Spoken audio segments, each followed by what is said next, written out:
Hey y'all, I'm Eric, and lately I've been inundated with relationship advice reels, despite being happily partnered for 10 years now. Even more weird is that most of the relationship content that I'm getting seems geared for straight people. And I don't know if you've noticed, but yes, I am of the alphabet mafia proclivity. So I don't know why Instagram is telling me that women are ruining their relationships with men by nagging. But men continue to control women's bodies and are slowly eroding their rights as far right wing sentiment rises across the West. So, similar struggles. And a lot of times the advice is something nonsensical like learn to communicate without being defensive, or go to couples counseling, or even the craziest, don't cheat. But I'm here to ask, have you ever tried melting together? Today I'm reaching across the aisle to talk about Together, starring real-life couple Dave Franco and Allison Brie. Together is a documentary drama following what happens to the human body when you're related to James Franco. Just kidding. It's about a stray couple that literally meld together because they drank butthole water from a cave. And if that doesn't pique your interest, I truly don't know what will. Years into their relationship, Tim and Millie find themselves at a crossroads as they move to the country. With tensions already flaring, an encounter with an unnatural force threatens to corrupt their lives, their love, and their flesh, with an ending that made me cackle. So go ahead and subscribe down below immediately so we can get to 1 million followers by the end of the fiscal year, and get comfortable right now before I make you. Okay, let's get into it. The movie opens with a search and rescue party in the woods for a missing couple that will be making an appearance later. And two dogs end up wandering inside a cave with a big butthole on the floor full of water. The dogs, of course, don't know the risks of drinking water from dark underground muddy caves in the middle of the woods, so they drink it. Terrible decision because their owner later finds them in the barn, literally melting into each other. Ah, jump scare! No animals were harmed in the making of that scene. I hope, yes. I pray, never. I'm a tolerant atheist, I'm not a moron. But that's what happens when you have an untreated staph infection. Cut to our main characters, Tim and Millie, who have been together for over a decade, so they do cute things like match each other's outfits unintentionally. By the way, everyone thinks it's cute we're matching. Not me. I think it's really stupid and unoriginal and downright boring. What is this, Hackney 2018? Is this another hipster couple that you can never tell if he's gay or not because he dresses like her, but they are holding hands walking down the street, but he also has a tote bag? It was crazy back then. I'm glad that woke is dead. Things between Tim and Millie haven't been great, mainly because Tim just lost his parents and is quite traumatized by the event. But also, the wear and tear of a 10-year-old relationship. Relationships are like clothing. If they get wet too many times, they start losing their shape and sagging and wait, that's not right.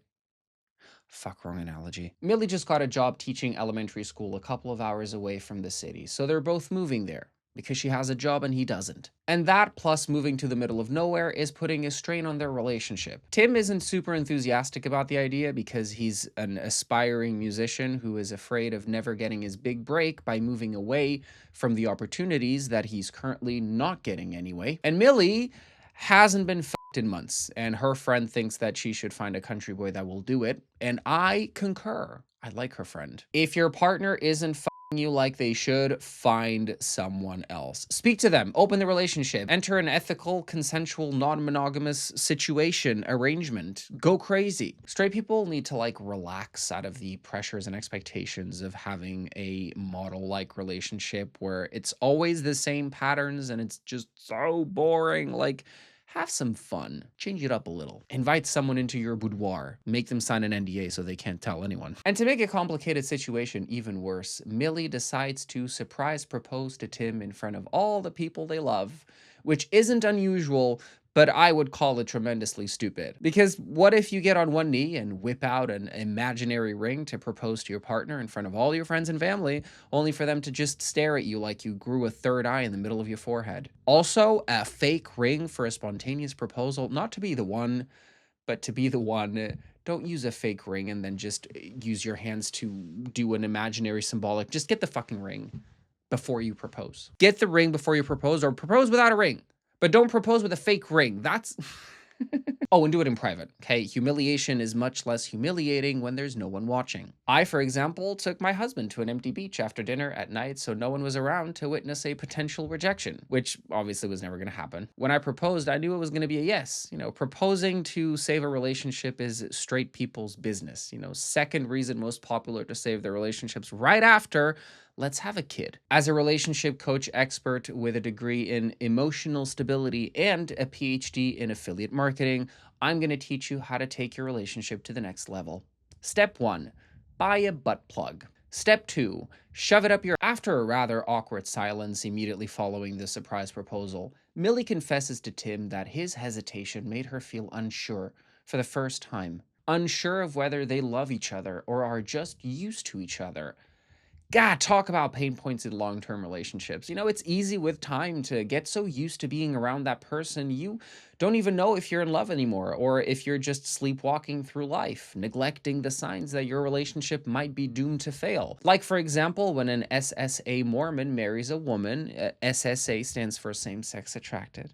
Okay. And he becomes so comfortable in that dynamic that he forgets that at the end of the day, he just really wants to sit on a dick. Millie even gives him a golden out. If we don't split now, it'll only be harder later. She gives him an out, but he doesn't take it. Perhaps because he really likes her and wants to be in the relationship. Perhaps because he doesn't want to be the one to end it and look like an asshole. So they start kissing, but immediately stop because he's got whiskey dick. So after humiliating her in front of all their friends and family, he still can't fuck her. Cut to a few days after moving to the countryside, and I just want to know, what kind of elementary school teacher can afford a massive mansion like this? Even with it being in the middle of nowhere, I know y'all are not getting paid enough to afford this. Don't gaslight me, the European.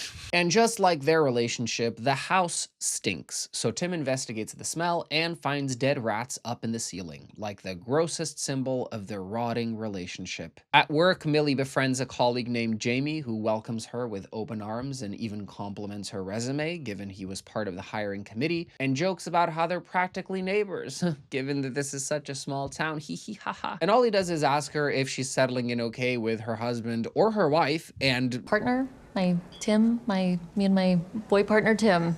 I'll be the one to say it. I find it weird when straight people call their significant others partner instead of a gender specific word. Like, not to be old school, old fashioned, traditional, but stop saying partner. I need to know if you're gay or not. But don't be fooled into thinking a new location would solve all their problems, because guess what they're still not doing? Fucking. Truth be told, this entire relationship in this very specific film could probably very easily be solved by just each other. Like, all they have to do is have sex. All of her frustrations are going to melt away and he's going to get a clear head and a newfound drive to reach his goals. Instead, they plan on going for a hike in the woods. Straight people are weird. They end up getting lost, and of course, it starts raining torrentially. Then Tim slips and falls down a hole. Millie tries pulling him up, but instead he ends up pulling her down with him, and they both fall inside the hole. And the first thing he does is lament that he lost his phone, which had all of his demo songs. I'm fine, by the way. They both got lost in the middle of the woods, fell in the hole in the middle of a torrential storm, and all he can think about are the demos in his phone that have led to a nothing career in 30 years. Priorities. They do some snooping around and notice there are some broken structures in the cave and some wood, and they decide to make a fire and wait the storm out. However, they realize they don't have enough water. So Tim, alpha man that he is, decides to fill the empty bottle with water from the butthole well. Yes, we're in the butthole cave from the beginning of the film. It's raining outside, and he could just leave the bottle on the floor and it would fill up pretty quickly. But instead, he goes to the underground, unexplored well of water that looks like a gaping butthole. I could not believe my eyes, and he drinks out of it. Millie refuses, obviously, because she has a working brain, but Tim drinks that shit super happy. Yay! They also get to talking, and Tim shares an unsettling story of when he found his parents. He explains that when he was a kid, his father noticed a smell in his bedroom that he couldn't smell for days on end, until eventually they found a dead rat above a ceiling, right where the light is, and concluded the rat had been dead and cooking slowly over time. And because Tim was in the room all the time, he acclimated to the smell as it grew stronger. So when he found his parents, he realized his father had died, and his mom saw him dead, her brain snapped, and she continued living life as normal, allowing his body to rot right next to her, not sensing the thickness in the air. Not just the bad smell, but also the taste of it. He keeps having nightmares throughout the film where he sees his mom staring at him from the bed. and she looks a little rough. She needs a trip to the salon. She needs a bit of pampering. She needs a cleanse, maybe a juice, a little moisturizer, a good night's sleep, mama. We're gonna get you fixed up right away. Someone call the fucking hospital. This woman looks fucked. But isn't this rotting, thickness, smelly taste the perfect analogy for when a relationship runs its course, but both people refuse to leave it, and it starts stinking to everyone but you because you've acclimated to how bad and toxic the relationship is. You don't see anything wrong with it because you're in it. You're distracted. Everyone else around you is like, leave him, leave her. You guys should break up, go your separate ways. Because it's not even a case where he's a villain or she's a villain. Neither of them is the villain. This is just a relationship that has clearly hit a wall. And, they're working through it. They both wake up refreshed the next day, only to find their legs are stuck together, like someone spread super glue on their skin and just slapped leg against leg. Tim dismisses it as probably just mildew, whatever the hell that is, and they pull their legs apart, ripping just a little bit of the skin to leave a mark. And with the storm now gone, they easily climb out of the cave and head back home. Thus begins the mental downfall of Tim, really. First, he enters a hypnotic trance as he's massaging Millie's shoulders, becoming more and more forceful, almost like he's trying to shove his hands inside of her shoulder blades until she literally has to slap him back into reality. Then, in a really cool sequence, as she's driving to work, he is in the shower in another hypnotic trance where his body involuntarily follows the movements of the car as if she has a very strong invisible pull on his body, because he literally cannot help but gravitate towards her. He wants her deeply, carnally. Is carnally even a word? I hope so. Otherwise, it would be really awkward. Tim then goes to the doctor to get some medication for his anxiety, and I again want to know how much money this woman makes that he can just go to the doctor and get Valium, now diazepam, for his anxiety. Isn't healthcare like really expensive in the United States, even when you have like a basic insurance plan? What kind of insurance plan would an elementary school teacher have for her husband that he can just drop by the doctor and be like, yeah, I need some meds for my anxiety, and then drive back to their big ass fucking mansion that apparently only one elementary teacher salary is able to afford? I may have missed a detail or two about maybe she inherited the house, or maybe it's a family home. I don't know. But I'm gonna keep dunking on them. And it's at the doctor's that he learns about a couple that went missing near where they live, the couple they were searching for at the beginning of the movie. So he gets home and he fires up Google and he reaches their Facebook page. God, I love capitalism. But nothing comes of his investigation because here comes Millie with caring and concerned words from a loving partner that just wants the best for you. Ugh. So annoying, Millie. Leave me alone. Ugh. Wake me up! Jamie from school shows up unannounced, and if you ever do that to me and show up to my door unannounced, I will slam it in your face. Absolutely. But Millie is better than me, and she invites him in for dinner. And it's in conversation that we actually find out the cave they ended up in used to be a chapel for a new age hippy-dippy group, sort of a cult. But then it collapsed years ago, and then the cult members slowly moved away, and now it's just a relic underground with a butthole well with water. And then the dinner turns into one of those nightmare situations. Like if you've ever had a dinner with just a couple and you, like just you and the couple in a room and there's nowhere for you to leave, and they start arguing in front of you, but not like arguing, like just throwing passive aggressive jabs at each other. So you're just like trying to enjoy your meal and they're like, I never liked your fucking mother. It's a good deal, you know? She gets a personal cook and I'm trapped here. But Jamie seems undeterred and in fact even says, it seems like you two complete each other. Jamie leaves and Tim once again enters into another hypnotic trance where he just throws himself at her. He can't resist her, so he starts kissing her. And of course, she's elated because he hasn't fucking tried doing anything sexual with her since they got together. She's refusing to recognize that she's in a relationship with a gay man. Okay, not since they've been together, but it's been months, okay? So she welcomes it. And mid-kissing, their bottom lips stick together for a second, and she thinks he's biting her and gets frustrated with his hot and cold behavior, but he tells her that something's off, and they go to bed angry at each other. Never do this, kids. Never go to bed mad. Because you know what happens? In the middle of the night, Millie is woken up by some really weird, horrific, strange noises behind her, only to turn on the light and see that Tim is choking on her hair, swallowing it whole. Ugh. And then the next morning in the bathroom, Tim pulls one of her hairs from between his teeth. And I'm just stuck on the part where she woke up with him choking on half of her hair, and then they somehow just went back to sleep. And she brings it up in the morning, but he doesn't want to talk about it. And I don't know. I don't know that this is one of those things that you can just not talk about. Like it's actually insane. But this is the day where Tim is headed back into the city for a gig with his little band. So she drives him to the station, and trying to fix things and extend an olive branch, she tells him, "Why don't you go to the city, enjoy your night, stay over with a friend and just have fun, you know, let loose. I don't want you to feel trapped here." And he's like, "Oh, thank you so much. Yes, you're right. I think I need to do that." Except he doesn't take the train and instead walks all the way back to Millie's school because once again, he feels a strong pull towards her. Like she's the most powerful magnet and he's just a pathetic little metal with no mommy. And Millie, who was just checking out the drawing of the girl whose dogs melted into each other at the beginning of the movie, notices him outside and ushers him into the little boy's bathroom.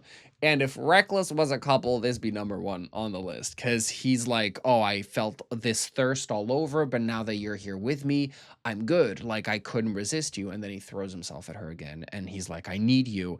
And she's once again letting herself go in the moment because he hasn't fucked her in months. Can you blame her? She's like, "Ah, tell me you need me." And they make their way into the little stall and they finally fuck. Goddamn, took them a while, but they do it. They do the nasty, they bump uglies, they get all of their frustrations out in this very passionate carnal moment. All juicy and Gucci, and by the end they even exchange some post-sex pleasantries like, I had a feeling. but this is really bad.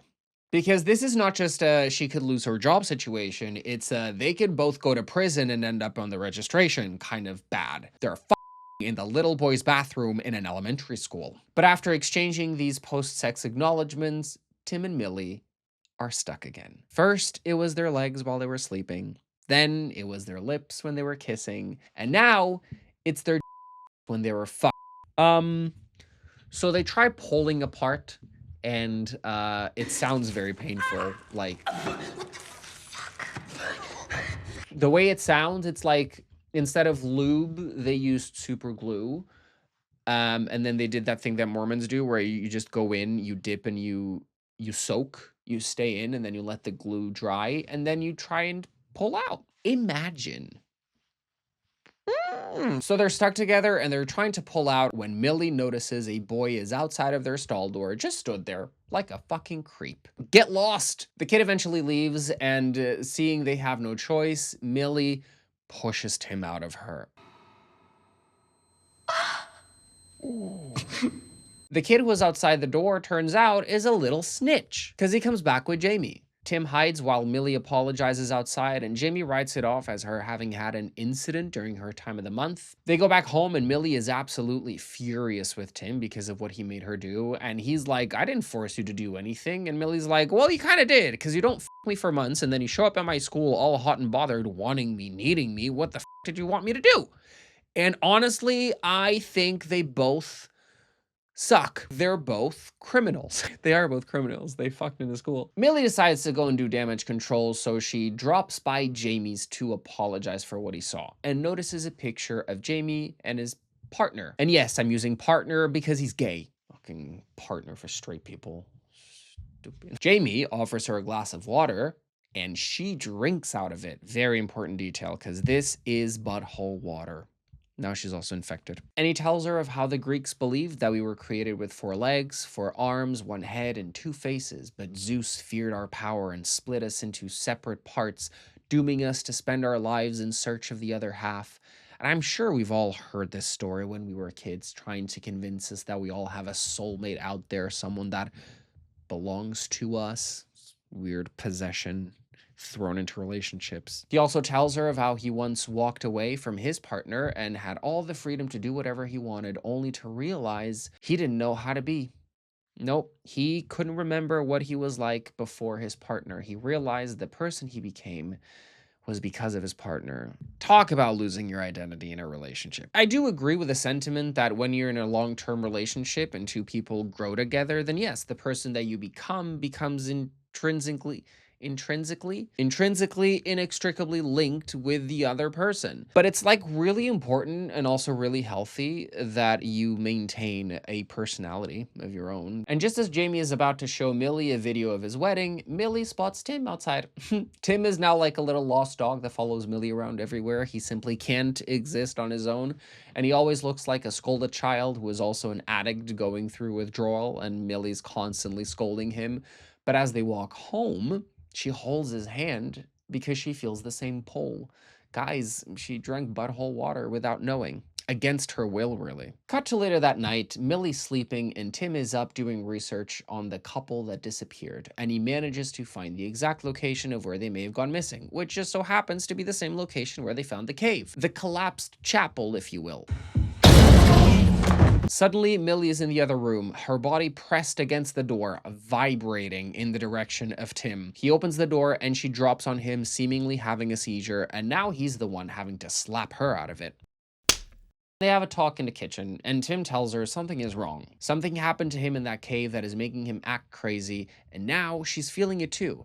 And he also says that it's worse when their minds are tired, almost like when the mind is tired, the body takes over. She says this is insane and walks out of the kitchen, only to realize she can't truly leave. And he says, I know why you can't leave, because I felt it too as soon as you got there. Somehow they are intrinsically connected. They feel what the other feels. So they decide to sleep in different rooms to put some distance between them. Cut to, in the middle of the night, Tim sliding towards Millie's bedroom, getting pulled by an invisible force. He wakes up and stops himself, and his body is seemingly contorting and vibrating and twitching. It's weird. But then Millie's door opens and she starts contorting towards him as well. And I want to give props again to the sound design, because the body horror up until this point really is just the sound design and the noises. It is repulsive. And they're trying to stay away from each other, and as soon as their hands touch, a relief washes over both of them. And then the arms literally start melting into each other. Tim, smart guy, quick thinking, remembers the pills that he got from the doctor, so they desperately swallow one after another, after another. He starts crushing them, saying it's faster if they snort them, and seconds later, they both pass out. Tim wakes up, duct taped to a chair, and Millie is on top of him. He looks down and their arms are connected by a web of skin that isn't supposed to exist. It's so gross. And I will say they both really committed to this performance. They fill themselves up with some liquid courage before she grabs a meat cutter to separate their arms.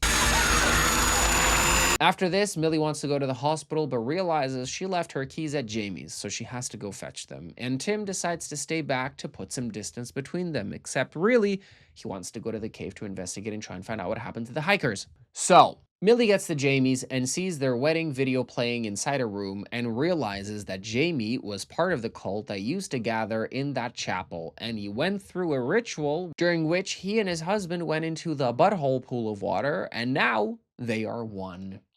Jamie's been a couple this entire time, guys. And if we look back to their conversations when she was asking him about him and his partner, he always said, oh yeah, it used to be two of us when we bought this place. We did this and we did that and we. It's like I'm in France, y'all.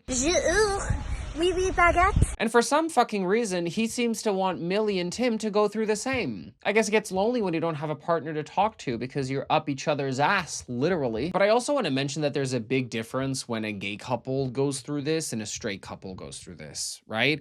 Two gay men melting into each other, that's just a fun Saturday night.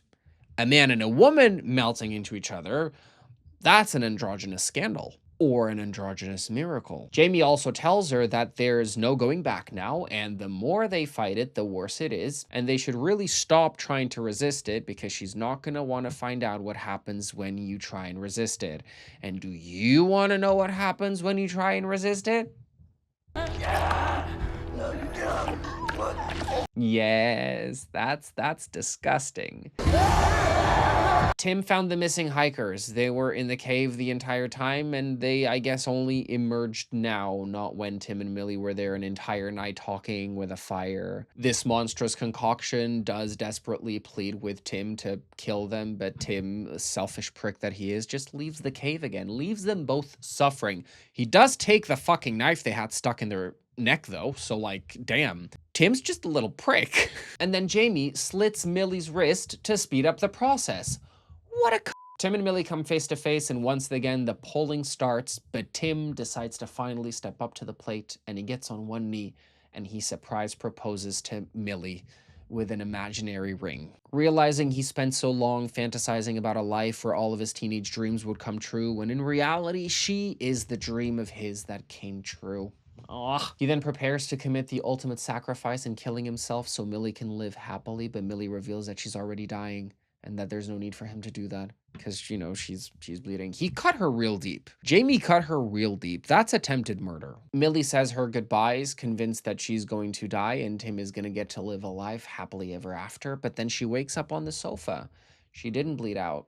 She looks down and Tim stopped her bleeding with his hand. She was trying to let him go, even though she didn't want to. And he didn't want her to let him go, so he didn't let her. They profess their love for each other, realizing now that they are meant to be together. They are indeed soulmates, and there's just one more thing left to do. Put on Millie's favorite song from Millie's favorite album, When Two Become One, by the Spice Girls, and they start making out passionately, fully naked, and their bodies start melting together and morphing, and it's unsettling and it's funny and it's gross and it's hysterical at the same time, and I loved it. And it ends with a shot of them naked in the middle of the living room, both moaning and growing half inside of one another, and then cut to Sunday when Millie's parents were coming over for lunch, and they ring the doorbell, and then we get the big reveal of what Tim and Millie look like in the post-transformation.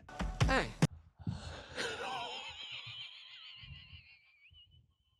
Hey.